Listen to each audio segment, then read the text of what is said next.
What does success mean to you? Defining success in a field can define the field. Defining success for ourselves will define our lives. And so here, friend and coach of mine, Paul Zelizer, and me go through the very important exercise of defining what to each of us makes for a successful social entrepreneur.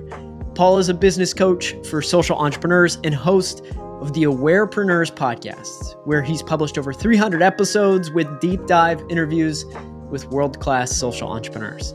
Here we have a unique style of show for you where back and forth, Paul and me reveal each of our own top 5 characteristics for success in social entrepreneurship. Before we recorded the conversation you're about to hear, we each created our own lists with no knowledge of the others to see collectively what sort of definition we might come up with for what it means, what it looks like to be a successful social entrepreneur. This same conversation, in a slightly different final edit, is likewise being released on Paul's show, Awarepreneurs, which, if you're curious to check out, you can go to awarepreneurs.com or search for the show wherever you get your podcasts. So, in this episode here on the Social Entrepreneurship and Innovation Podcast with me, Corey Ames, as your host, you'll hear Paul's origin story to social entrepreneurship, and then together our 10 characteristics of successful social entrepreneurs. Before we dive in by getting an introduction to Paul, we'll hear a quick word from our partners that make this show possible.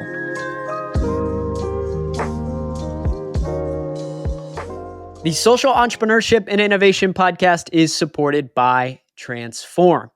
Listen to the incredible We Transform Lives podcast to hear about the extraordinary impact of entrepreneurship and the business innovations driving social and environmental change in communities across Africa, South Asia, and beyond. Find We Transform Lives wherever you listen to your podcasts, and for more information, visit www.transform.global.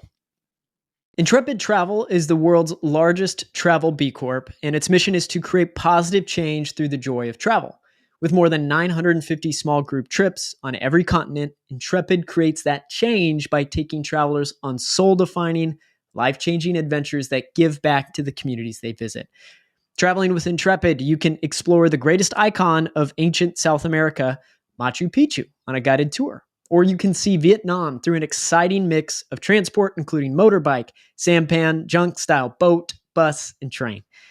Intrepid Travel offers small group travel that's good all over. Good views, good friends, and good times with over 1,000 trips in more than 100 countries. You can find out more at intrepidtravel.com. It's hard to make sense of my journey if you don't have the frame. I'm not particularly religious, but I'm very culturally Jewish, and particularly a progressive Jew. And one of our core values that I hold very dear, but also my brother, I'll tell you about him, but he's an impact podcaster, and my girlfriend who's also Jewish, and none of us are particularly religious, but there is a core value, tikkun, or tikkun olam, which means to work for the healing of our world, to work towards justice and to work towards equity. And it's baked into who I am. Like, my ancestors have been thinking about that for literally thousands of years. And some of that just comes from lots of experience of knowing what it feels like not to be treated in all sorts of ways, including, like, my family originally is from about 20 minutes outside of Warsaw, Poland. And if anybody's ever heard of the Warsaw Ghetto, that's literally where my family comes from. And any Zelizers who didn't leave are now dead because they died in the Holocaust. So that, when I look back on my journey, it's kind of like that's been one of the most stable things. And I'm a little older than you, Corey, so I've had, lots of time in the saddle. But when it was a complicated situation. I grew up in Westchester County, one of the per capita places in the United States where there is the highest investment in public schools per pupil in the country, very white, just very suburban New York City. And my dad, pretty early on, for instance, he was an accountant. He worked for an oil company, and some other it was weird to get these cultural values of justice and equity and thinking about our planet, and then looking around in my own family. By the way, I love my dad now, but it was very complicated looking around a place where a lot of business and power players were making decisions that didn't make sense. And I knew very young something was off about how we were living as human beings on this planet. And yet I'm surrounded by people who were benefiting by those decisions. And, whether they were, many of them were leaders in medical systems and business world, and people were driving their BMWs and living in quite a lot of well-being and a lot of resources, right? And as a young human, I was like, what is this? And how do you make sense of this? And what does integrity look like? And I'm dating myself a little bit, but if you fast forward to college, Ronald Reagan was president and talking about winning nuclear wars. Right? What do you do if you're an intelligent human and a world leader with the largest military on the planet is talking about winning? Who wins in nuclear war? It just didn't make sense. So I was wired as, I was programmed from a culture that was like, hey, you're a white guy, you're smart. I was in, advanced student, enrichment programs and all that. I was programmed to be a doctor, lawyer, or a business leader. And yet the systems we had didn't make sense to me.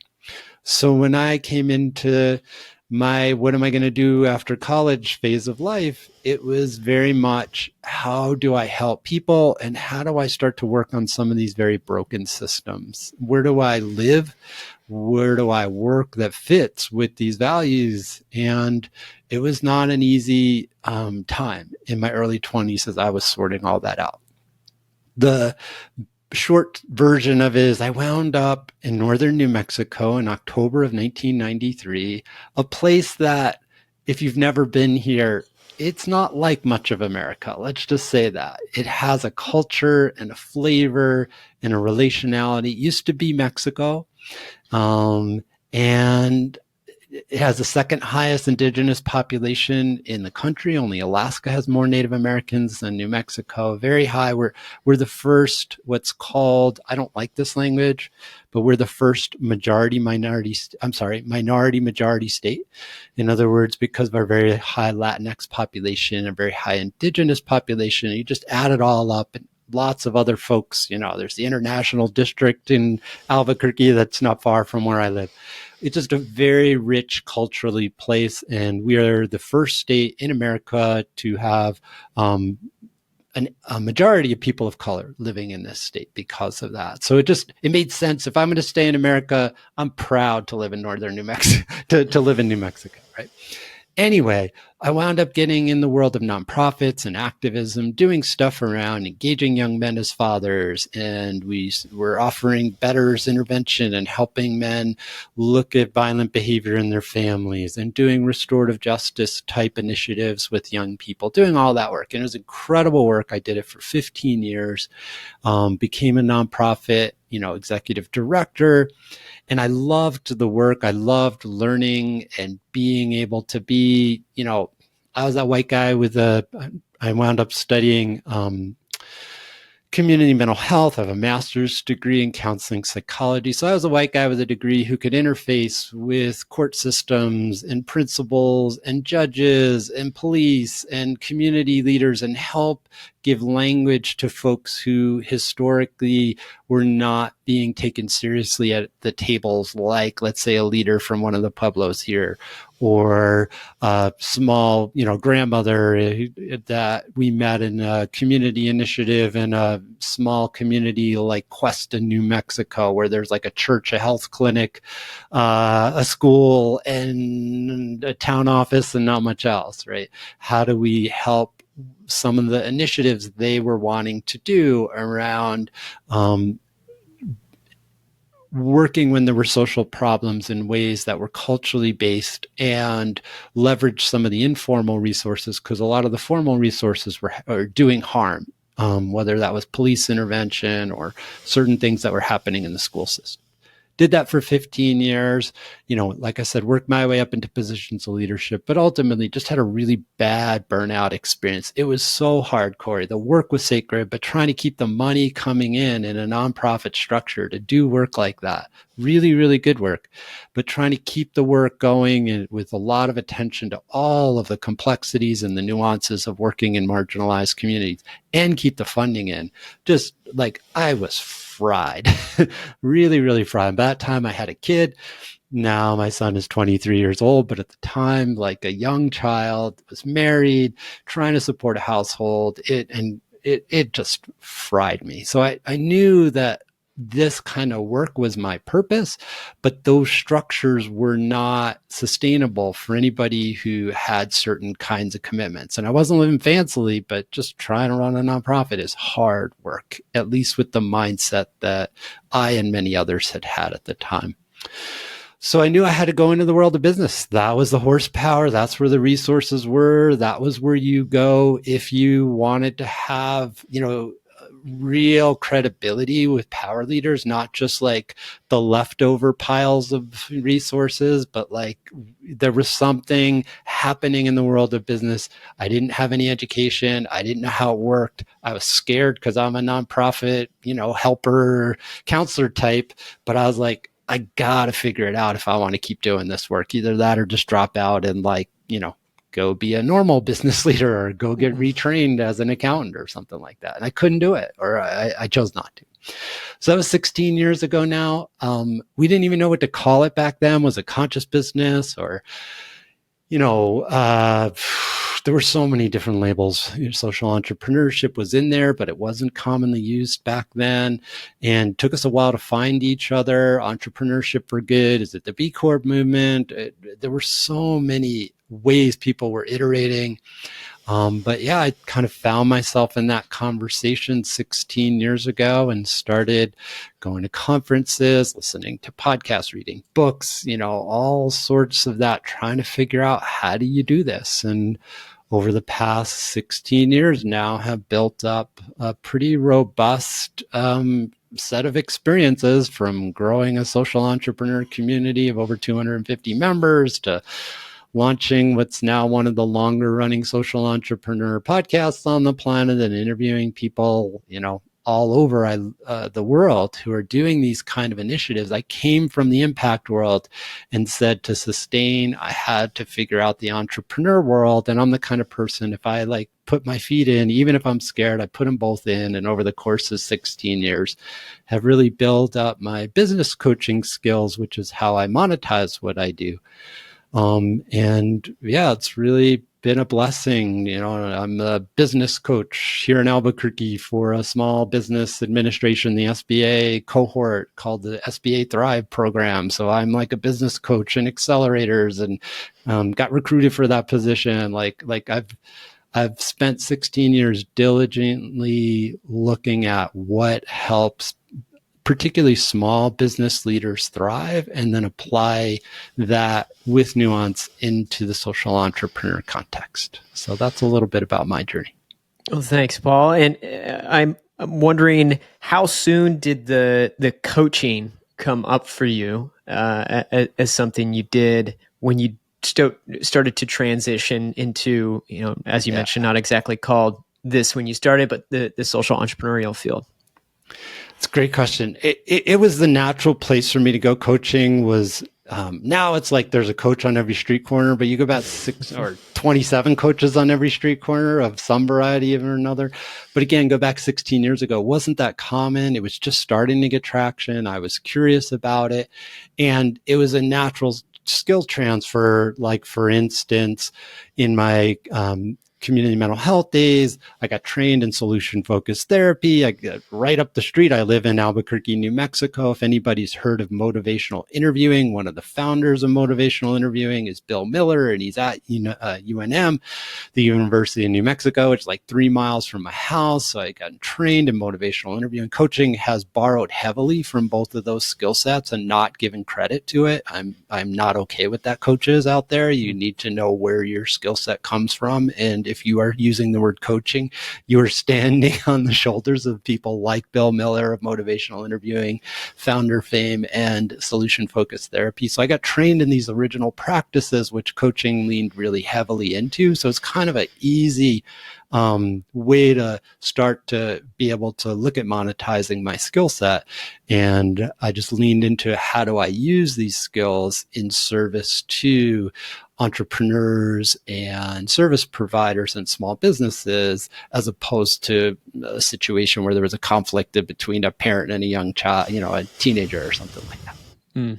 So I guess along those lines, I mean, you maybe allude to it a little bit just right there, but how did the 15 or so years of social work and community-based work really inform the lens through which you coach and support businesses and business leaders now? Yeah, in many ways, it was a skill transfer. I was working now I live in Albuquerque. At the time, I lived up in northern New Mexico, which is quite rural. New Mexico has 2.2 million people in the entire state, and was working in, a bunch of the initiatives that I was involved in. I was working on the Pueblos. My last social work jobs, I was a contractor with the Bureau of Indian Affairs to work with some of the northern Pueblos and some of the issues there to bring some of those restorative practices into, to offer that as a possible way of addressing some of the issues that families with young people who were running into trouble with the system, whether it was school system or probation type systems. So anyway, I had some sense of trying to do culturally appropriate work, listening to communities. And so, yeah, it was bringing that skill set, just like I had worked hard to bring my community mental health training and put it in service to marginalized communities. It was similar kind of approach of oh, look at that. There's this growing awareness that coaching is a useful approach, as opposed to the more common business consulting approach, which I've also trained in since then. But I already knew how to think about using these type of approaches like motivational interviewing, like deep listening, like community engagement, like solution-focused applications of some of the training I had in service to impact-oriented initiatives. But now I was working with founders instead of through a grant or through some sort of federal kind of institution or state institution like the BIA or something that New Mexico state funded. Now I was working to directly provide value to a founder or a leadership team, as opposed to the state of New Mexico said, hey, let's go help, schools and counselors who are overwhelmed or kids who are getting in trouble. So yeah, it was a shift, but it wasn't that radical. The biggest part of it, honestly, Corey, was I had to get over my fear, because now my paycheck there was no paycheck. There was only revenue that I generated and had to ask people for. Now I'm comfortable with that, but that was a really hard transition, honestly, for me internally. I don't know why it was so different, but to write a grant or to have a donor give us a check as the nonprofit founder, I knew how to do that. And I just had a lot of mental blocks. I think a lot of nonprofit people do, but I certainly did. So it was oh, this isn't that different. I'm just providing value to a leadership team or an individual who's launching a business. And yet it's the same process of listening and holding accountable and giving them options and helping them do research and helping them start to find out and sequence things. When do I do certain things? coaches and consultants have been doing that for years. I knew how to do that, but somehow I was just really felt unprepared to do the entrepreneur side of things. So that was a lot of my first 5 years. How do you do that? How do I get comfortable with money? What about taxes? What about bookkeeping? How do you do marketing? I had zero training in any of that. And I was terrified. So I had to work with my fear and just learn the skills. So. How about you? Like that transition that you were going from marketing agency and CEO to your own business, working with social entrepreneurs. What was that transition like for you?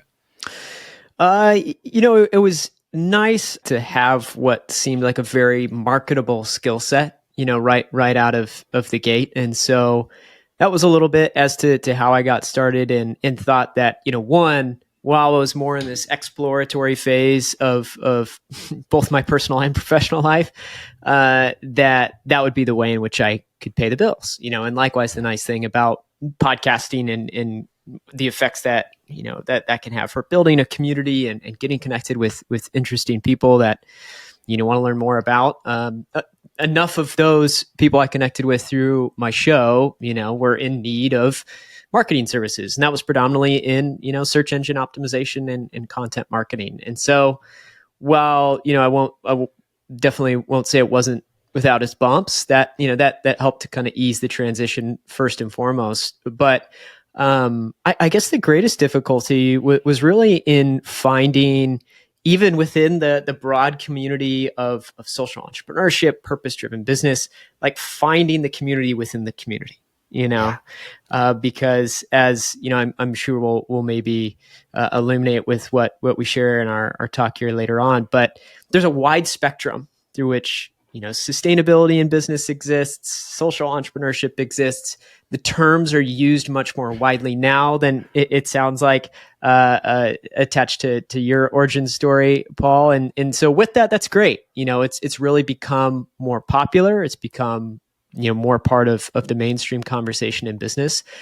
I do think that the challenges with that, though, is that there aren't as clear of definitions, and like there's communities within communities and the priorities and values between them. While there's a lot of consistency, there's nuance that becomes incredibly important. And so, I guess that's the biggest challenge, is exactly thinking about, where I personally fit into it. And as well, myself kind of like detaching a little bit from an identity of like, I'm a marketing person, to that being a skill set of mine. And then, kind of moving into the next chapter of my own development as an entrepreneur. And then, likewise, just kind of a creator. And so, that's been a very, interesting change. Just as been grateful to connect with so many people and go to conferences and all that kind of stuff. But I do feel like I've just been a sponge to like, have a new understanding of something, going to a different event and then talking with someone, have a new understanding of something, and the breakthroughs are never ending, it seems. 100%. Yeah, here we are, 2023, and like Walmart has a social impact team and initiative, and they're talking about it. And I don't know, I have an email in my box. I have to get back to her, Nina Simons from Bioneers, right? And who had also way more than you and I put together. Her and Kenny from Bioneers, they've been at it longer than you and I put together, Corey, right?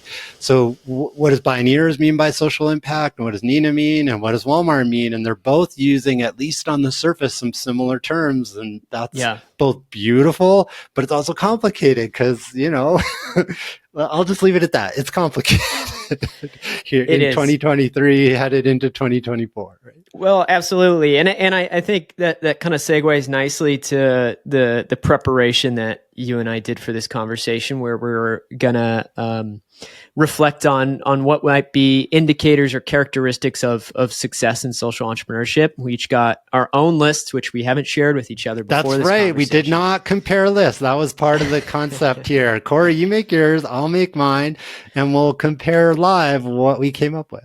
Absolutely. And then, so I think it is important to even have this discussion while there will be maybe some differences. And I think I could have gotten some more characteristics out of my list if we had to go to 10. So I think that would, in just my reflection on the exercise, like there's more I was coming up with, and maybe in some way they're all the same thing, but a different, word or phrase for it. But how Corey and Paul produced a 3-hour podcast, right? But just to tie it on that last section, I think these things are really important to talk about for the sake of starting to build definitions of, what social entrepreneurship actually is, and what sustainability in business looks like and what it means, because it is significant, it is important. And it's not necessarily to point or exclude people and say, this is social entrepreneurship and this isn't. However, I do think there is a natural effect of the thing you mentioned, Bioneers versus a Walmart. If Walmart chooses to use the language of, regeneration, which they do, they instantly have a much, larger and more powerful and resourced megaphone than the folks at Bioneers do, and so the effects and impacts on that, and intent behind using that kind of language is really important. And likewise, for folks who are really, bought in, committed, it's I think nice to kind of pin these things up as aspirational, values, morals, and ethics and things and traits to work towards. I know, I certainly think about it for my experience as a, social entrepreneur, if you will, myself. So, Paul, with that, I'd say let's dive into these lists, and how about you get us started with number one? Where do you want to start? What's the first trait that comes to mind for you, the first characteristic of success in social entrepreneurship?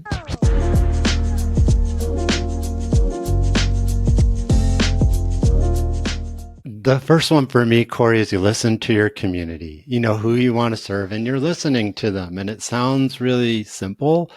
And I reflect back on me as a younger human. I see a lot of social entrepreneurs. We see a problem, we see an issue, we see a challenge, and we want to address the challenge. But sometimes we skip that listening part, right? And I think I did as best I could, but if you go back to earlier, Paul, white Jewish guy from the relatively wealthy suburbs of New York, who comes out to New Mexico in his early 20s and is suddenly doing these, projects on the pueblos of northern New Mexico. I listened as well as I could, but I hope I'm a better listener now than I was then.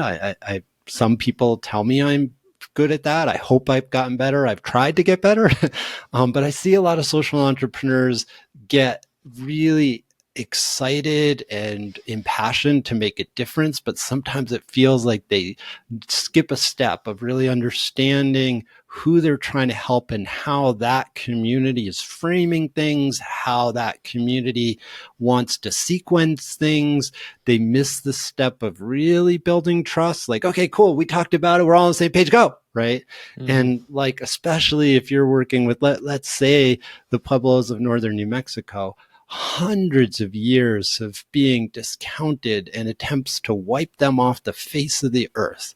It's not like you have a 15-minute conversation. If you choose to assume that 15-minute or hour, or even 3 conversation means you're ready to go and the trust level is 27 on a scale of 1 to 10, you're not paying attention.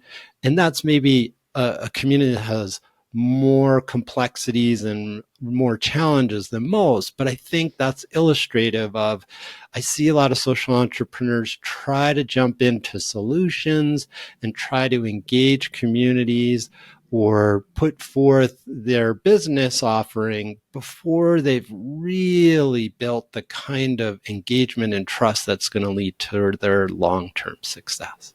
Mm. Yeah, I think that's incredibly important. And that's so subtle, it seems, to either, go into a particular community that you hope to serve or whatever it might be, and really have the patience and the discipline to, like you said, listen and see what it is that they perhaps need, want, et cetera, versus go to that community with a solution already determined, that you have in hand. And you get how people do that. Obviously, you learn about something and discover something. And you're like, this is what this community needs. This is what what the world needs right now, as opposed to really being considerate to and humble, I think, to be able to assume that you don't know exactly what people want and need, and put in those hours, and that very, difficult kind of seeming like that research where it doesn't really feel like you're doing anything so much. It doesn't exactly feel like the engine is running, but it's incredibly important information, essential information, especially to crafting solutions that will sustain and affect people in a truly positive way. So I that's a really wonderful one. What's number one for you, Corey?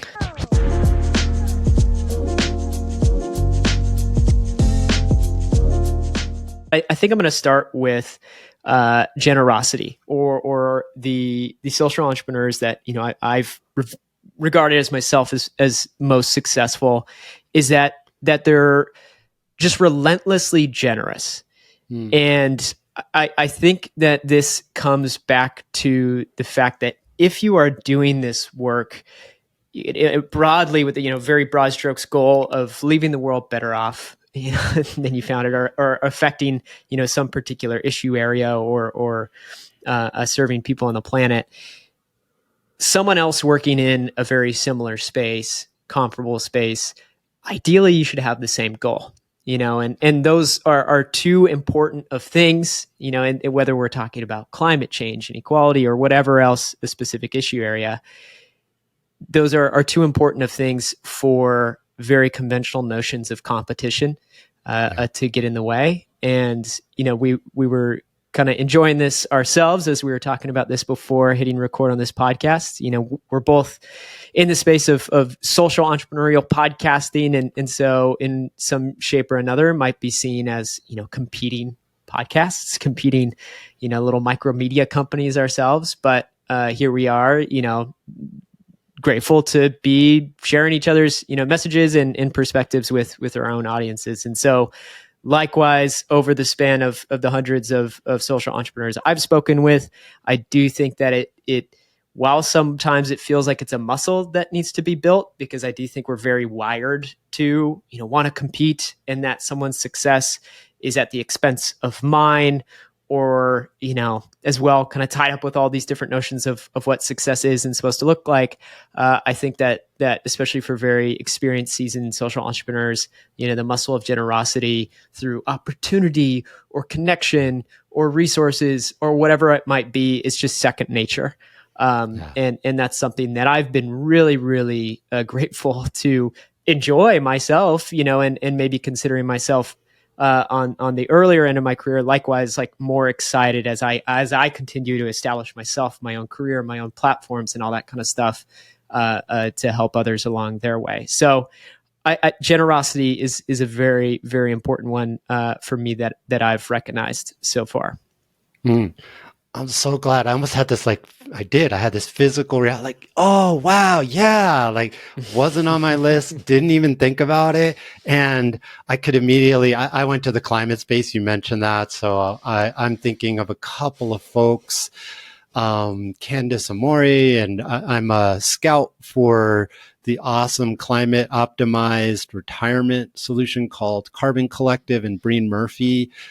They do climate office hours where Breen, for instance, puts it out on LinkedIn. I'll meet with anybody, anywhere in the world, right? Here's somebody he's the CEO of a climate optimized, retirement fund. And he is meeting with people for no charge, open office policy. What are you working on?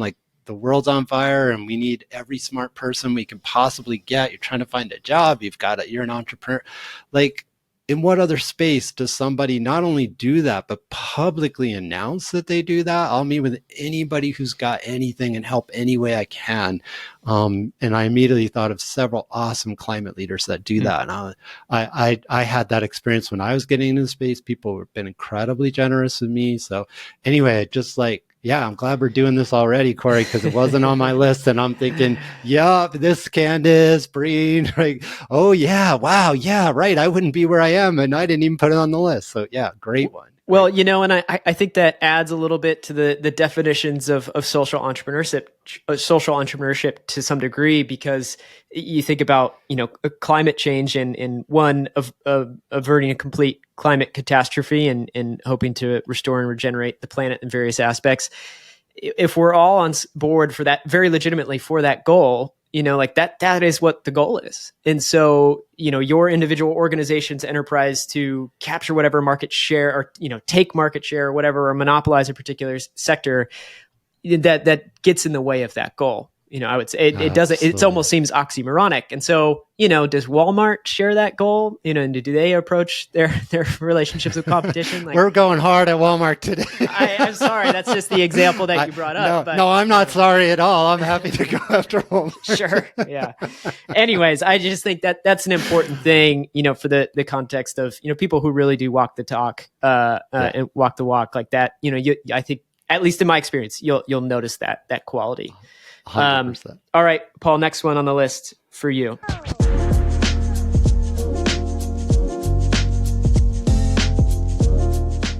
I'll use some technical language. I said works to find product market fit.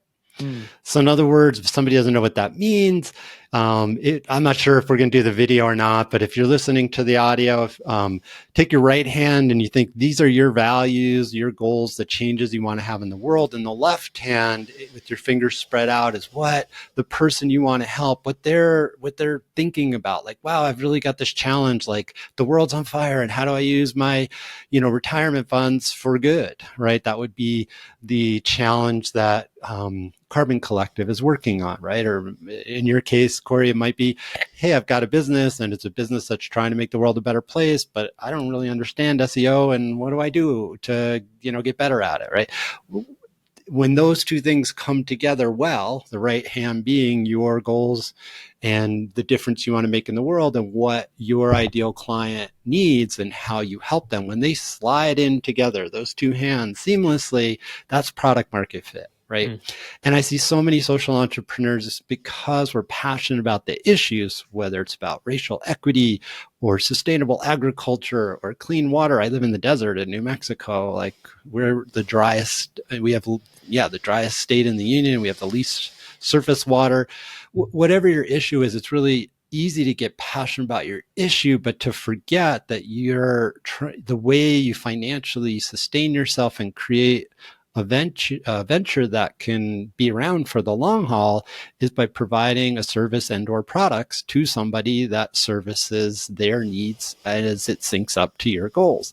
And I just watch so many social entrepreneurs who that isn't refined. So there's a lot of friction, and they're out there, working for the issue in a very robust way, but then they're struggling financially. They don't have the ease, and there's a lot of stress and a lot of friction in terms of their own financial well-being because the product market fit isn't something they took the time to make sure that they tweak it so that they can have a much more frictionless and a much more ease and well-being in the area of their finances. So if you're going to be around for the long haul, I think there's a way to do that with great integrity. I think there's incredible opportunities. People are concerned about what's going on in our world on so many different levels. But if you're not paying attention to how your product or services syncs up with what your ideal client wants, you're setting yourself up for stress and problems. Yeah, I think that's an incredibly important point. And I think it's worth being, and it's difficult to say, it's kind of a hindsight 2020 sort of thing, but it's really worth being patient for the time. Like sometimes it feels like that kind of has to be revealed, and it's almost like that you weren't ready for it to some degree, like it reveals itself to you when you were ready to, in some sort of Yoda type fashion. But I think of, here, like a few years into to Grow Ensemble coming up, 4 or 5 years, I think where I've had any regrets or just my most stressful moments is when I've maybe overinvested in pathways forward that hadn't been established, there wasn't a clear fit for it. And so to remain very kind of cautious and non-committal to investing in a particular business model or channel or whatever it might be until you have that certainty, it's nice to keep things lean, I would say, and overhead low. 100%. until you find that, because you can avoid yourself excess stress. Not to say that, there's hard lessons that have to be learned. You can say things and then, you kind of, it seems like people inevitably have to go through the acts themselves. I put myself in that category. So much advice I haven't followed, But, here's everything I did wrong and don't do that and you're going to be great, right? Absolutely. Yeah. So how about you? What's number 2 for you? I have one as authentic or transparent. And so kind of to contrast this, I say not political. And what I mean here is that the most successful social entrepreneurs, in my experience, have been very wide open and transparent with the issue that they're working on. The operations of their businesses, whether it's service or product or whatever it might be. And they don't escape or avoid the problems that they've yet to solve, or the next mountains that they've yet to climb. And so, a Walmart and Amazon or whomever it is, or Apple, with I think a recent, promo that they came out with that really kind of like waves this flag and says like, hey, this is how sustainable we are. This is how ethical we are, or whatever it might be. I have a little bit, and it's not, a universal 100% true principle, I'm sure. But the more that someone is kind of cheering, ranting, and raving about how sustainable, ethical they are, the more this kind of siren or alarm goes off in my head. I'm like, well, what aren't you doing? What are you trying to kind of distract from or avoid from? And I say not political because, we're all quite familiar with a politician answering a different question. They get asked a question in a press conference and they're like, oh, are we doing that? Like, what we are doing is this. And it's a little bit of a diversion. But the entrepreneurs who I, in this category, I find to be most serious about the work and as a product that I think make the most progress. They're really at the edge of innovating in their respective sector, whether we're talking about an interview I had last week with someone who's crafting candles, to a coral farm in the Bahamas who I spoke to recently as well. The people who are most serious about the work are very serious about where they are at in the work. And I think they are the ones who almost universally are in fact at the leading edge in my experience in this research thus far. And so they don't escape hard questions. They're going to tell you what they need to do and what's left for them to uncover before you do. And so there's no truly sustainable company, yet, or 100% ethical company, because so many of these things, people are really figuring out. But the people who are, really deep in this are going to tell you what they need to do before you can. Yeah, absolutely. Love that, Corey. I'm thinking of somebody who had a product and they were talking about how, let's say it was a shoe, right? It's not, but in this case, I think they would prefer to remain anonymous. Let's say the upper of the shoe and getting the fabric sustainable for that was super, they were doing a really good job, but the tread of the shoe, they just didn't have anything that wasn't harmful throughout the whole production cycle, because the expectation of grip and how long it lasts, they were really struggling with a certain part of the process, and they were totally transparent. If anybody can help, because we're doing great here, but we're kind of sucking over here, but the expectations of the market, we have all these incredibly complicated, very chemically sophisticated processes to create the bottom of a sneaker, and we're in a marketplace where that somebody is what they expect, and we don't know how to do that yet, right? So we can do the uppers because that, anyway, so I immediately jumped to a real world example, and I love when people do that. And same thing, I have a sense of we're awesome and everything's 100% sustainable and we're so good. And let me tell you about how so good and we're doing so great. And we're so sustainable. Like my same thing, my sense of like, I don't trust you because we're working in a system that has so many reference points of what's not sustainable. We don't even know. And when somebody comes to me and says, we're doing really well here, but here's a place where we're kind of struggling and the market expects X, and it's hard to replicate that with, Somebody I interviewed was in the solar space and in the renewable energy, and they're like, we do great when the sun's out, but at night it's really, and the battery technology isn't quite there yet, and most modern people don't want to have a 4-hour window where there's no power. They get really upset about that, right? And we're working on it, and battery technology is getting better, but we're not quite there yet, right? Yeah. So I'm with you. If somebody says that, yeah, we're good, but here's our challenge. We're making progress. I trust them so much more because our systems have been so unsustainable for so long. In almost every sector I can think of, there's some point where it's not truly sustainable, where it's, there is exploitation happen of somebody in a, at least developed economy who's working for pennies on the hour that would get paid in a, if they were in North America, let's say, like something isn't 100% yet. And if you can't talk about it, then you're hiding things. And that's not serving the greater transition that I'm working towards. So yeah, 100% agree. Well, and that, I mean, it comes back to what we said. It's about the goal. It's about what are you trying to do? Are we trying to legitimately address these particular problems, or are we trying to sell more products and build a business? Which goals come first is very important to pay attention to. Yeah. And we should back up a little bit and just talk about what the market is, because the demand, the appetite for sustainable and equitable products has grown. I don't even know how many X. It's at least 100X since I started 16 years ago. But the appetite and the market share of sustainable and equitably produced products and services is massive, and which is why big players like Apple, like Walmart, like Facebook are, Facebook is talking about how much they're powering their data centers, which use a tremendous amount of energy in sustainable ways, right? And the reason that we're seeing such more traditional players come into the space because there is a lot of money. So let's just put that on the table. Absolutely. Yeah, really important to pay attention to. And it makes for a lot for consumers to sort through. Absolutely. But I think you're up, Paul.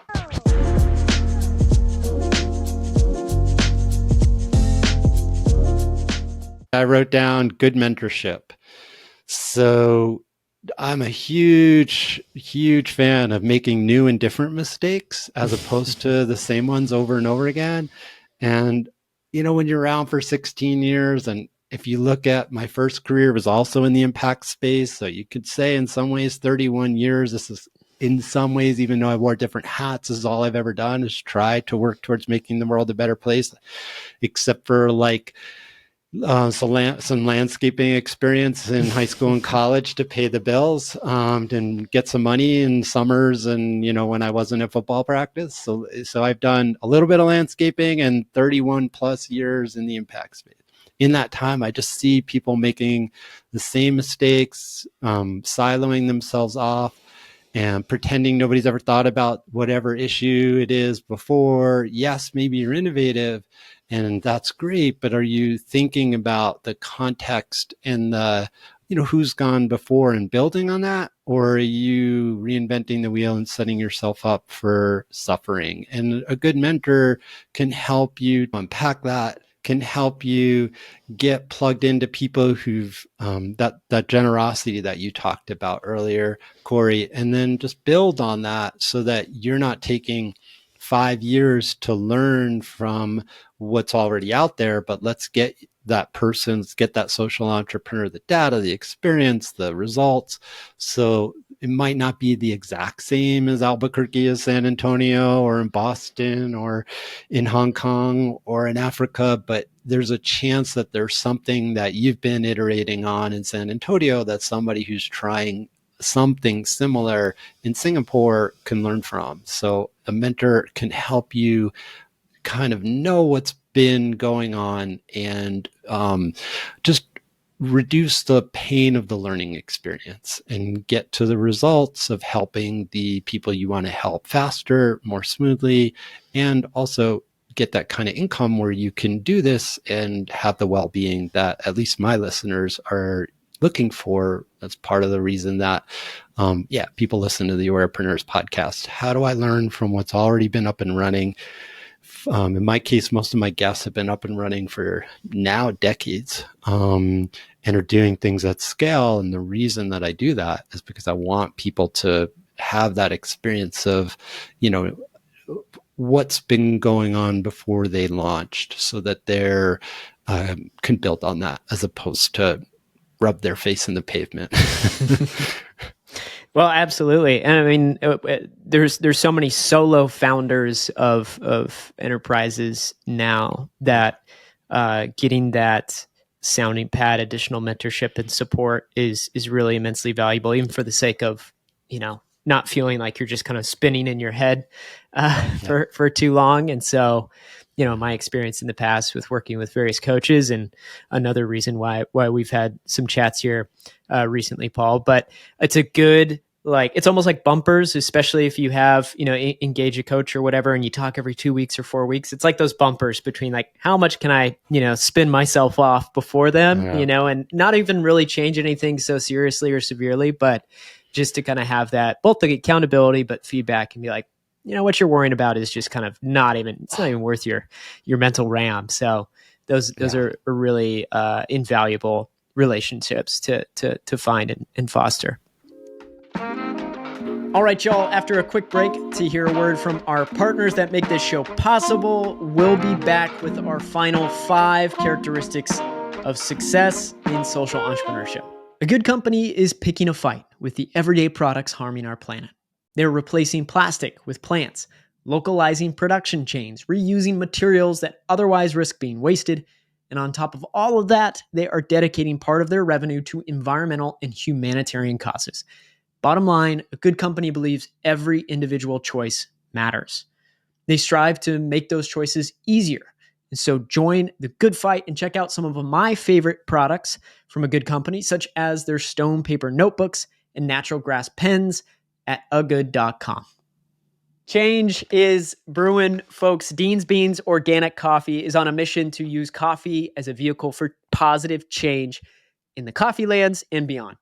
Now, your source for the best organic, fair trade, sustainable coffee offers subscriptions. That's right. The folks over at Dean's Beans are making it so easy to get your favorite coffees delivered right to your doorstep while saving 10%. Simply choose the coffee you want, select how often you want it delivered, and check out. It's that simple. Never run out of coffee again. And making changes to your subscription is super easy. You can even gift a shipment to one of your coffee-loving friends. Subscribers also get surprise discounts and exclusive access to new products like Dean's Beans Stellar limited edition coffees. The Dean's Beans crew is passionate about bringing you the freshest coffee you can buy, which is why they roast their organic, fair trade coffee fresh daily. I might recommend getting started with the Peruvian, which is a single origin coffee, medium roasted, coming from the Amazonian highlands in Peru, thanks to the Pangoa Cooperative, of which the Dean's Beans folks have been partners with since 2003. So head on over to deansbeans.com to subscribe and start drinking the freshest, fairest coffee you can buy. Sustainable, convenient, delicious. deansbeans.com.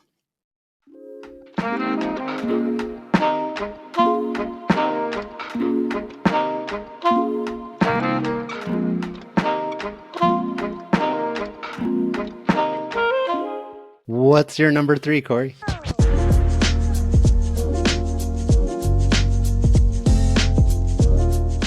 My number 3 is courageous.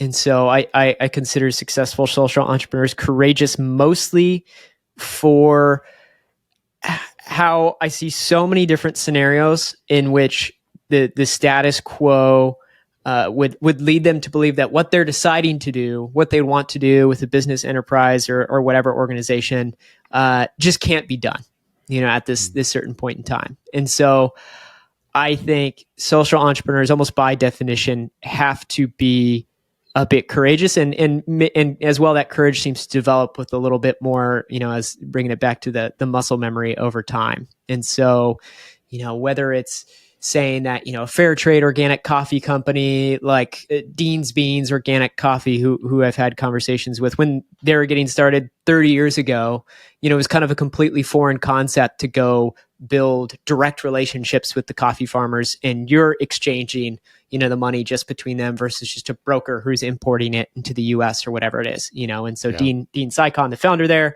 went to Peru, went to Ethiopia, went to Sumatra, went to wherever the coffee growing communities are, and built relationships firsthand, and has partnered with many of those growing communities for 10, 15, 20, or as many years as long as that business was established. But awesome. He was working in, just kind of continue on this example, I think it's great because he first was an indigenous rights and environmental lawyer working for indigenous communities throughout the US, transitioned, got an invitation to work for a nonprofit organization, I think started the nonprofit organization that was doing development work in coffee growing communities, specifically throughout the world. And so much of what he saw was coffee businesses, not necessarily paying a fair price for the coffee that they're buying. And so his question was, would so much of this development work and charity not be necessary if the industry, as it were, treated the coffee growing communities, the farmers, just fairly and paid them a fair price for their coffee? And a lot of people will tell him like, no, we don't do that for X, Y, and Z reason, whatever it is. And he's like, all right, I'm going to do it. And that was the reason why he started that coffee company. And, 30 years later, he's retired and sold it to employees. And, it's remained profitable and been profitable since the year that he started, and so it's the courage to do something like that, even when it's not, a coffee company is not a new invention, but doing it with the particular constraints, and that these types of entrepreneurs accept, where people are like, no, that's just, that's not the way that business is done. He's like, no, it can be done that way. Absolutely. Right. And I think those types of ventures take a bit of courage to start and maintain. Absolutely. Because the current, isn't typically headed that way, especially with the behemoths of the world of Starbucks, Nespresso, or whomever else, they're still buying an overwhelming percentage of the total coffee bought in the world. But I think courage is an incredibly important characteristic. I love that, Corey. And you think like 30 years ago, I can imagine how kind of, the conversation might be, well, the unit price of coffee and it doesn't work, and the economics, and like to just like, I'm going to figure that out. Yeah, that does take a lot of, in Yiddish, we would say chutzpah, right? It takes a lot of like inner resolve to go in a direction that some key leaders in the coffee space, in Dean's case, right, would tell you that's just not going to work, and you're going to struggle, or you're going to go broke, and blah, blah, blah. And to say thank you for that input, I appreciate it. It gives me some awareness of like, okay, so I might need to charge more. If I'm in Dean's shoes, the unit economics, I do have to pay attention to this. So I got to find a way to frame it that people are willing to pay more, because if I try to compete at the same price with Starbucks or whoever, I lose, right? So you can take that data in as a courageous social entrepreneur. And I agree that you're going to have some of that inner chutzpah to find a way to work the numbers, work the marketing, work the storytelling, work the community building, such that it all works, including your well-being, which, by the way, is my next one. Well, let's get into it. But anyway, I love that. I really like that, Corey.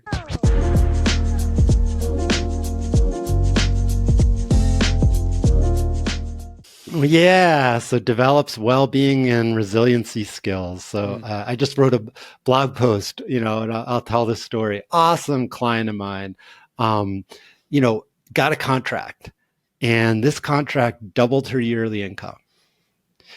And we got together for our next session, and it was a nice, this isn't somebody making $5,000 a year. Like, yeah, it's easy to double your income if you're making $5,000 a year, but that's not what we're talking about here. Got a really nice contract, doubled her income. We get on the call for our next session, and I'm like, congratulations. She's like, yeah, cool. And I tell me what you think about this. And it was like right back into the work of helping more people and building out this awesome company that she has. And I was like, whoa, hold on. Yes, we're going to get there. I mean, I've made my sort of value proposition that you can have a business that makes a difference in the world while living a good quality of life. So I'm with you. I want to get there. I'm not saying now you put your feet up on the coffee table because you got this one contract and you're making more money. But can we please think about how it would feel if you were an employee and you went to your boss and said, I just did this thing and it doubled the company revenue. And your boss said to you, good job. Now let's talk about your next goals. I got right back to work within seconds, which was literally the experience I had of this conversation with this client. And it just got me thinking. It's one of the things that I've been blessed to study is something called appreciative inquiry. The two basic questions of appreciative inquiry is what's going well and what do we want to do more of? So this is not a original Paul Zelizer thought, but I also do have a master's in counseling psychology. And I just think of the human element. I've seen so many social entrepreneurs burn out or, run on empty, have health problems, crash and burn, whatever the weak link is, if it's a physical thing or your mental health and well-being, or physical symptoms from ulcers to anxiety to insomnia, that if you're here for the long haul, you literally won't be here for the long haul if you can't put in a baseline of well-being and resiliency practice for you and your team. And a significant part of that is when something is going well, this is like one foundational practice comes right out of appreciative inquiry. When we engage that community who never came, that stakeholder who never came to one of our meetings before, or somebody listens to our show and they reach out, or we get that big contract, do we pause and say, I've been wanting to connect with that community. I've been hoping for a contract like this. Maybe it's the strategic partnership. Do we pause and just say, thank you, and then do something to mark the occasion, whether that's take a loved one to a meal or take a morning off in my case and go for a trail run in the mountains when it wasn't scheduled, but I gave myself an extra 3 hours in nature, whatever that thing is. It doesn't have to be big, but are we building in resiliency and well-being practices? I meditate every day for 7 minutes. The research tells us we get benefits at 2 minutes, right? I'm not asking somebody to meditate an hour a day or even go for a week-long retreat, but you can find 2 minutes if you get value out of that practice. So very simple practices like appreciative inquiry practices, like mindfulness meditation, like exercise. There's so much research about how these simple practices, especially if we stack a couple, increase our well-being. And I see so many social entrepreneurs not think about this until things start to crack.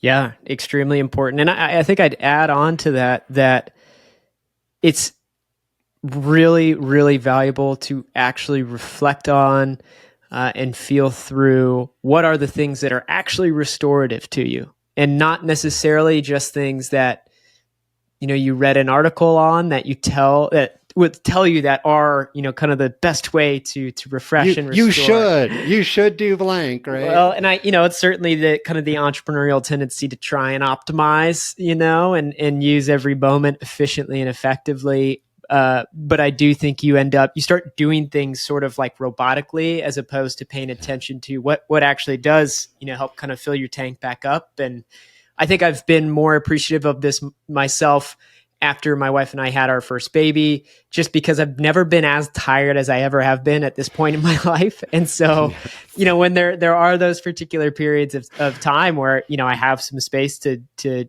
choose my restorative activity of choice, I still notice very much so the motor that's no, you need to be reading or whatever and doing this research for, an interview you have a couple weeks down the road.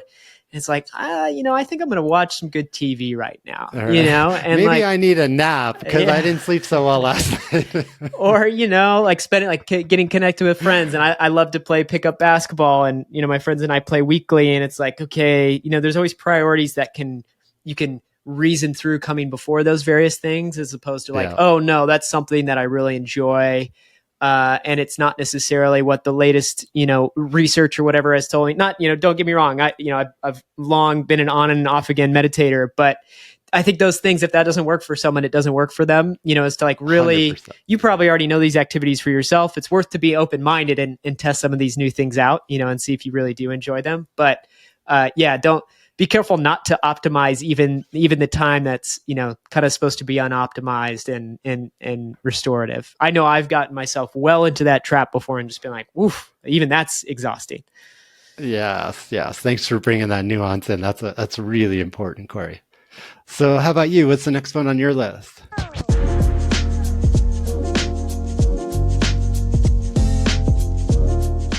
This one I have is convicted. And so what I mean to say here is that the most successful social entrepreneurs I've encountered, I feel like are very assured in themselves, in what they believe, in what they value, and as well, likewise, what is their perspective on how they approach the world. This doesn't mean that they're not open-minded and very receptive. That can be certainly a underneath, a value of theirs. But if you think about the millions of micro decisions that go into play of choosing to start a business or organization and run it in such a way that is as sustainable and ethical as you hope it would be, and achieve the impact that you're looking for, there are so many small compromises that you might be tested with, especially given, as we mentioned before, the fate of the current, in which way it heads. The conversation I had last week, likewise with that candle maker, Keep Candles, a really cool company out of the New York area. What Harry, who's the founder of that, Harry Duell, the founder of that company, reflected to me. He's like, sometimes it feels like you're walking next to an interstate and people driving, 85 miles an hour as they pass you by, and it's like this, what he perceives. And I resonate with him on this, of what he perceives as like, the very conventional kind of business trajectory, building a business trajectory. Likewise, you could use the example of the coffee company. It's much quicker and easy to buy from a broker who, brought the coffee into the United States. It's much more difficult and takes a lot of energy, time, resources, whatever, to go establish relationships with those communities themselves. Obviously, right. Way more inertia is required, so much more resistance to getting that done and maintaining those relationships. And so it might feel like there's a fast track always, right? And so the conviction that I see these people have, and it's something that can as well be sharpened with time, but I notice they're very serious in the way in which they think about the industry they're a part of, the way they think about being an entrepreneur. And, no decision is without consequence. And I don't mean to like make that a scary thing, but, even using the context of social media or artificial intelligence tools, I do think, the most serious social entrepreneurs I see, and, not serious being like, they have some big, really impressive business, but they're so serious about their work and that they're evaluating what are the moral and ethical implications of using these various tools in my business, whatever it might be, that might replace a human's job, on in a certain situation. And those aren't the ethical questions that Amazon is evaluating. They're seeing how they can continue to keep profit margins high, and they're exhausting the labor supply in the United States. So they're worried about running it out of laborers. And this is literally from internal documents, using automation, artificial intelligence to reduce, our human-based labor needs. And so that's an example, but I do think that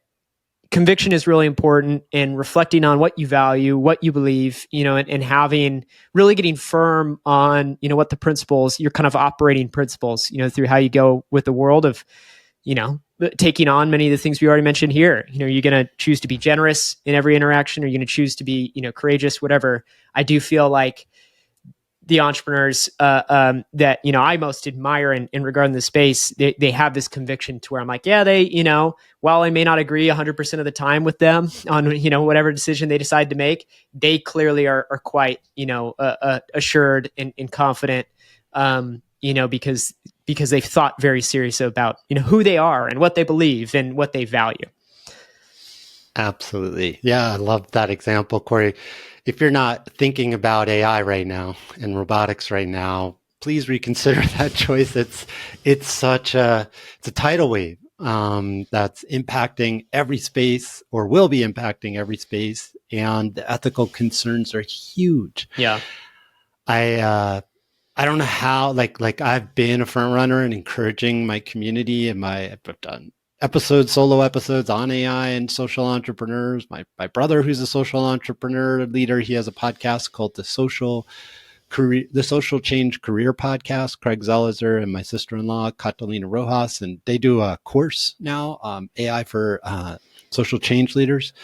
So the Zelizer impact family is saying, please think about this, because it's so disruptive to so many things that you haven't maybe even thought of yet, or I'm still learning about it, and the ethical concerns are massive, absolutely massive. And I agree with you that I don't know how to avoid it and be a leader in the social entrepreneur space. Mm-hmm. And I'm deeply concerned about the ethics. So at the same time, I'm using it and learning about it and recommending.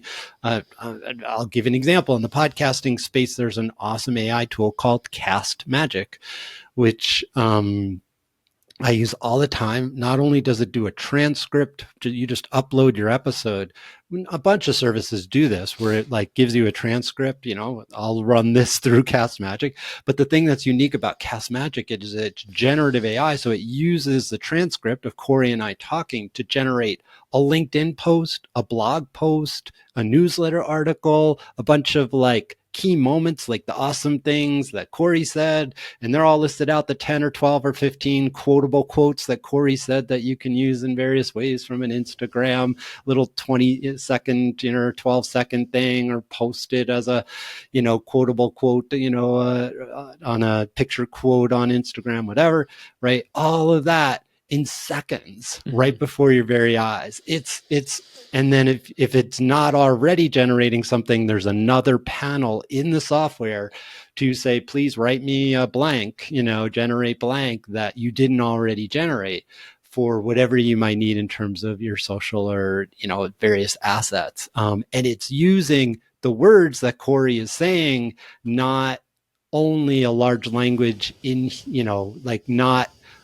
it sounds like Corey or it sounds like Paul, because it's using our extensive, here we are, right? This is turning into a beautiful long interview. It's using our words as what it's generating from, as opposed to sort of random large language models, right? Mm-hmm. And there have been a bunch of AI stuff for the podcasting space, but this one was next level. I watched it at work the first time and my eyes almost like fell out of my head. I was like, what?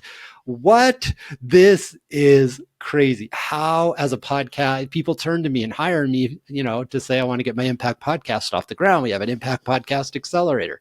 How do I not tell people about this? And the ethics of it are really, really complicated, right? So I love that you bring that up. And that's one emerging example of like, when you're a leader, you kind of have to pay attention to certain things, but at the same time, what this means for our ability to live as compassionate humans in a sustainable way on the planet, I am deeply concerned about it. And that tension is like, I don't know what to do about that tension, but just name it, right? Well, and I'm with you on it, and I'll add, and likewise, like I use somewhat similar tools for my podcasting process. And also, I think it's worth just thinking about how you engage with these tools for the sake of, what's the value that you get out of the process. So even in that context of using, that tool Cast Magic to do what it does for your podcast and create all those different, assets, social media, newsletter, whatever. That is one thing, and that's a value on efficiency and the time saving and everything like that. In a different lens, not to say that this is what everyone has to do with their podcasts, but do you get different value out of it if you yourself listen through it and kind of take notes on what it is that you learned and what you did? And don't get me wrong, that's going to take leaps and bounds more time and effort and 4 energy. 4 to 10x more time. I'm with exactly. you. And also, I just think it's worth thinking about work in a different way, to where, perhaps if those are the things that you value, then maybe you allocate different time and whatever to do those things that way. It's like no one's going to replace, like for you, it's like, summarize this book for me, and then you read the book summary. And I mean, like, was it that transformative for you to be able to read like a 500 word summary versus a 50,000 page book? Like, I don't know if you're going to get the same type of experience. And so those are just metaphors, for thinking about it in different ways, of like thinking about work a little bit differently. Like, what does that do for you? What does that likewise do for if you're responsible for a team? Like thinking about efficiency and time saving is one component piece of the whole value equation. And it's difficult when you feel this kind of competitive ecosystem to some degree, but who Amazon, Google, whomever is going to out AI everybody. Like that's 100%. That's how I see it. And so it's like, where do we, more as kind of like indie type folks and small businesses and, that, like, where do we decide to go? And for me anyways, it feels like leaning into like, what's uniquely valuable about what I do. And as well, is the experience of what I'm doing going to be as rewarding for myself personally as it possibly can be, Yes. So I would just add that component piece to it. But it's a complex landscape, Corey, and I love that you brought ethics into the conversation, because I don't think there's a cookie cutter answer. I just want people to know, hey, if you're not paying attention here, there are massive disruptive forces in the works, and I don't want somebody to get caught flat-footed about them. Yeah. If somebody decides, I want to take those notes by hand when I'm listening to my podcast, because that's part of my values, and it's a deeper learning, and that's who I want to be, 100%. I'm totally down with that. And I do some of that. And there's other things where I do use these tools, right? Yeah. But I want us to have conversations about this and not be surprised at what's coming down the pike. Because at first, the early iterations were like, oh yeah, whatever. Yeah, it's cool. Like the early iterations of AI was the equivalent of, it could make a transcript of Paul and Corey talking. Okay, that's kind of cool, but it's not radically disruptive. Right. What's coming is now AI can write a blog post that sounds like Corey. That's different, right? And I'm not saying you should use it, but I'm saying if you don't understand what sophisticated, and we're going to see it get better and better. If you don't understand what's coming as a social entrepreneur, then I'm worried for you. I'm worried for the people who kind of take an ostrich approach. I wrote an article on social entrepreneurs and AI, a blog post, and the image I used was an ostrich with its head in the sand that AI generated, right?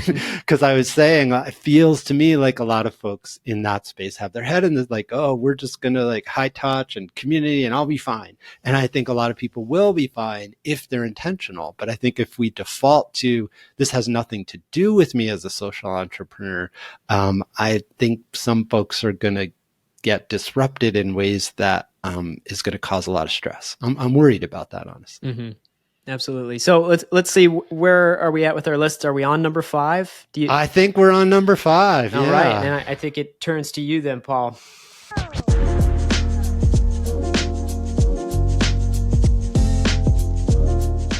My number 5 is people who develop storytelling skills. So there's the work and that we're doing, whatever that is, really intentionally grown coffee or doing something that helps support marginalized community, whatever your thing is. And then there's the capacity to tell the story about the thing. And social entrepreneurs who have somebody in their orbit, maybe I'm thinking of, again, in the climate space, an awesome co-founder pair, and one of the folks is sort of the genius behind the scenes, very introverted, very geeky, and it's super important to what that particular climate startup does. And then there's one person who's way more comfortable, like speaking at climate events, was at Climate Week, and like it's just constantly out there telling the story, is much more active on social media. I've interviewed him, does podcasts regularly, leads like, I'm a scout for this group as well, leads like scout meetings, like is just a community builder and a storyteller. Here's who we are, here's what we do, and is awesome at it. So I tell the story of those two co-founders. It's really helpful to have the skill set of being really nuanced in the technology or the offering, the building the thing. And that's one skill set, more like an operations and a technical skill set. And if you don't have that, the thing isn't that good and you're an awesome storyteller, well, then you're all sizzle, right? And there's no protein. I've seen that in the social entrepreneur space. But I've also seen, folks who have really good technical skills and there's no ability to tell the story, and then you have suboptimal results because people don't hear about what you're doing, or people are like, oh, well, there's already a lot of people doing climate stuff or sustainable ag stuff, and I'm just like everybody else. They commodify themselves by not picking out an angle of what they're doing or several angles and telling the story of what they're doing and recognizing the value in the way that opens up opportunities, whether it's another customer, a VC who gets excited about what you're doing and wants to make an investment, whatever it is, to get the resources to grow and scale and help more people. We need the technical skills of building the thing and continuing to make it better. But we also want somebody on the team, and it doesn't always have to be the same person, who's really good at storytelling. And in the social entrepreneur world, I often see people who pay a lot of attention in the technical and product development side of things and don't build those storytelling skills. So as a space, I want to encourage us to value that skill and develop that skill. Yeah, I think that's important encouragement. And just on that, thinking about how to tell better stories, I do think one of the most important pieces of advice that anyone can get, I think, is just to try telling your story a bit more. Like, just talk with more people about what you're doing, why you think it's important, and where the complexities are, all that kind of stuff. Just like talk to more people about it. Yeah. And podcasting is a great way to do that. You don't have to even start your own. You can be a guest on podcasts, but it's a great way to practice. Yeah. Well, yeah, I think it can get a bit formulaic, where it's like, this is how you tell, make a pitch, and those things are, as kind of heuristics are important. I do think as well, it's like you'll learn a lot just by like getting out to events and talking with people about what you do. And the advice I got 100%. For starting to kind of publish and like really pre-market a book before that phase, speaking to a friend of mine who has written and published a book before, was once you decide that you're doing it, just start talking with everyone you know about it. Not obnoxiously, but it's like sometimes it can be something you're working on can feel like something you want to kind of like hide, or you're like, I'm not ready to talk about it with people or whatever. Right. But the way you put the polish on it is, I think, by having those conversations with, because who are you trying to impact? Typically real humans in the world, and so it feels like that's a great way just to get your repetitions in, so to speak. 100%. And I've seen you do that in mentioning the book. I've seen you do that on LinkedIn, for instance, with your book. You're like, I'm working on this chapter and, I'm curious about, or like, does anybody have any examples? So you're engaging people in the process of the content of your book before the book is even available for purchase. So good job and high five on that. Thank you. All right. Well, are we here to my number 5? Number 5 for Corey. Yeah. What's your 5th and last one?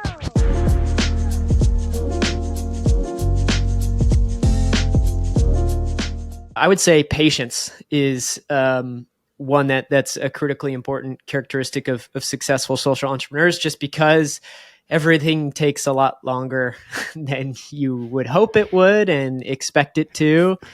And so that seems to be true, at least in my own experience, but likewise in the many that I've followed of social entrepreneurs thus far, is that, it's whether it's a small project or just the whole trajectory of the business enterprise organization itself, it's like, it's a long time window. And so, maybe this is more characteristic among younger entrepreneurs, but there is some feeling of like, I'm going to do this for 3 to 5 years and get this thing to this place. And maybe I'll even, sell this thing or whatever. And at that point, go on to the next thing. And then I'm going to, solve world hunger or whatever. I do think that whatever it is that you're deciding to do, I think it's important to have the patience around it. And maybe, if it was the scenario of like, if I wanted to do this as well as I possibly could, whatever that means for you, what does that look like to be in this thing for 10 years, 15 years, 20 years, in this particular sector, serving that type of community? Because this is one thing that's quite frustrating to me about the lens of like, I do think we get a little bit over obsessed with some of these false idols of like the Bill Gateses of the world or whatever, and be like, well, Bill Gates is, and I'm, I don't think that it's listeners so much of our show, but Bill Gates is going to solve climate change or whatever. I think that that's so grossly underestimating how much work it takes to understand how that work is done, nuances of natural ecosystems, forest regeneration, everything like that. And I'm just naming this because there's some backlash against Bill Gates right now in some of his climate positions. But just because there's expertise in one space doesn't mean that you're going to have expertise in another space. And so expertise takes a long time to develop, and skill takes a long time to develop. And that's not a scary thing so much as it's like, be patient to pick the right thing and then be patient to stay in the right thing for a long enough time, and I feel like all these people that I've talked about who I, really their experiences, I, look for inspiration from and lessons from. It's like they've been in business for 20 years, 30 years, or whatever. Like, God, how did you get there? It's like, well, it's taken a lot of time, and a lot of small bits of progress, sometimes steps backwards, but it's a long journey. And so I think that patience is an important thing both to practice, especially, I don't know if that comes natural to the entrepreneur, because there's a bit of, hustle kind of inherent in that type of character, but something definitely to work on and try and mold and remind yourself endlessly, be patient with yourself, be patient with, the outlook and the lens on things, and, be patient to stick in it. Love that, Corey. And I was just thinking as you were talking, it sparked a thought. It wasn't on my list, but I was just thinking, as somebody who's been in this for 16 years and, directly social entrepreneurship and 31 years in the impact space in one way or another, I'm thinking about some of the guests or a lot of the guests I've interviewed, and I'm thinking of what I'm learning. I'm the business coach for an accelerator here in Albuquerque now. It's the SBA Thrive program. It's the Albuquerque cohort of a small business administration funded program. And that program is for people who don't have an MBA or formal business training. They've been up and running for at least 3 years. They have at least 3 employees, and you have to be making at least $250K a year, although most of ours are making somewhere between 600 and $1.5 million a year. And the SBA saw a ceiling, and I'll apply this in just a second. They saw a ceiling of people who were entrepreneurs, got excited, started a small business, but didn't have the systems and the kind of holistic training of running a business, and kind of ceilinged out in their growth, and then would either burn out and stop running the business and just jump to something, go get a job or start another business, or they would sell it, but they sold it for a lot less than what it was worth because it was suboptimal in terms of the systems. And so somebody looking at it, knew there'd be a lot of work. And if they could get some of these things in place, they could double the revenue and sell it for 2 or 3 times as much and really set themselves up in the community for a better situation. I see a lot of that, like I sprint hard as a social entrepreneur, and then I hit a ceiling because a lot of us, myself included, do not have a ton of formal business training. And we get to a point and then it stops growing, or feels like there's just no more hours. I have no more bandwidth, and it's not growing in terms of impact or revenue. So I hit a ceiling, and rather than saying, let me grow as a leader and develop my skills, it's like, oh yeah, I'm bored, or like, there's some other thing, or I might get more return, but I hadn't realized that I've seen this pattern a lot. But what I see is when that ceiling happens is when social entrepreneurs jump. Mm. And if they wanted to, we can find ways to either ourselves grow, bring in help, or get some mentoring like this SBA program. I'm watching what happens. We're halfway through we just did module 4 last week of an 8-week module. We're literally 3 months into a 6-month program, and I'm watching the change happen right before my eyes of these 22 entrepreneurs. Only a few who are social entrepreneurs explicitly. But it's Albuquerque, so the number of people who are founders of color and are working to help their community is very high. But anyway, I don't think we've had that conversation in the social entrepreneur. When somebody jumps, it's oftentimes the leadership has hit a ceiling and they didn't invest in making change. And then they go start a new thing. It's like Rumi, the poet, talks about when you're trying to like get spiritual nurturing, there's this tendency to dig a hole. You're trying to get a well, you're trying to hit water, but you like dug a little bit and you got a hole in the ground, but you haven't hit water yet. And then you assume, oh, I'm digging in the wrong place. So you see this landscape that has multiple holes in the ground and none of them have water. The person who hit water, it's not that they are genius necessarily picking a different spot. They probably just dug longer, right? That comes from Rumi. And I see that a lot in the social entrepreneur space, particularly from people who don't have formal business training. And I want to encourage us as a space to, okay, I'm here. Yes, there's inefficiencies, or yes, I'm not quite having the impact and or the income that I'm looking for. Get help and dig that hole, hit that water. Because if you jump to another space and assume it's going to be easier or faster, you're going to make more money, the chances are you're going to bring yourself with you and run into similar problems 2 years or 3 years or 5 years down the road. That potential plateau in growth for a leadership crew or an organization generally, that's an incredible time to get some outside perspective from a coach, mentor, whatever it might be. And I would add one more thing is that it's just because you aren't necessarily seeing the numbers you want to move, or the leads to come in that you're not seeing, or likewise the product sales or whatever it might be, it doesn't mean that growth is not happening for yourself and your organization. Just because the metrics, the external metrics or whatever might not be changing, it doesn't mean that important growth and development isn't happening. Absolutely. Couldn't agree more. I won't speak for Paul, but to glean something from our conversation overall, success in social entrepreneurship is just as much about the development of our ventures, our services, our organizations, as it is about the development of ourselves. In broad strokes, the drive of the social entrepreneur is to improve the human condition, right some wrong, bring humanity and light to the marketplace where things are darkest, offer or provide goods that regenerate and restore versus degrade and destroy. That is the goal. To make things better off, to strive for and achieve the greatest potential for humanity, not the economy. And so there's nuanced differences to doing business better and doing what's better using business. And so social entrepreneurship is a journey vastly different than that of conventional entrepreneurship. Even conventional entrepreneurship with greater nod to responsibility and sustainability. It's less about the development or evolution of business and maybe more so about the development of ourselves and humanity. Conventional entrepreneurship, conventional business appeals to our lowest selves. Greed, self-interest, competition, desperation.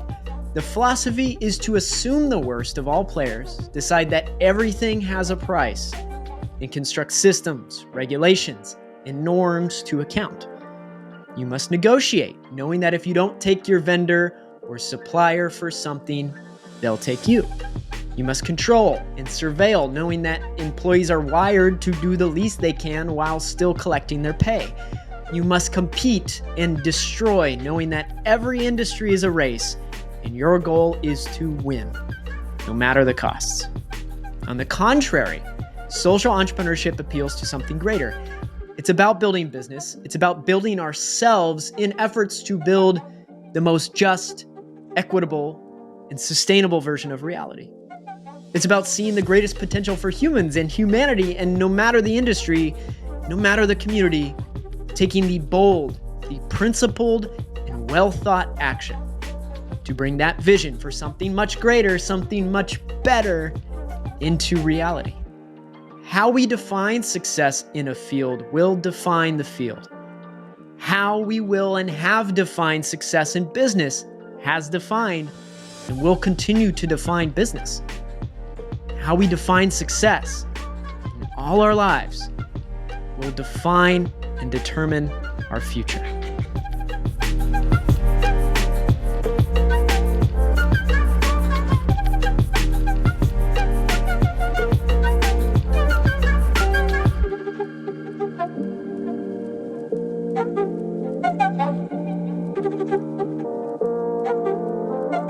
All right, y'all. I hope you enjoyed this conversation of mine with Paul Zelizer. Again, Paul, a business coach for social entrepreneurs, is also the host of the Awarepreneurs Podcast. I highly recommend you check out Paul's show at awarepreneurs.com or do a search wherever you listen to your favorite shows. And if you enjoyed this episode of the Social Entrepreneurship and Innovation Podcast, then I think you'll love my free weekly newsletter, The Weekly Ensemble. Each week, I send an essay on living and working sustainably to thousands of social entrepreneurs all over the globe.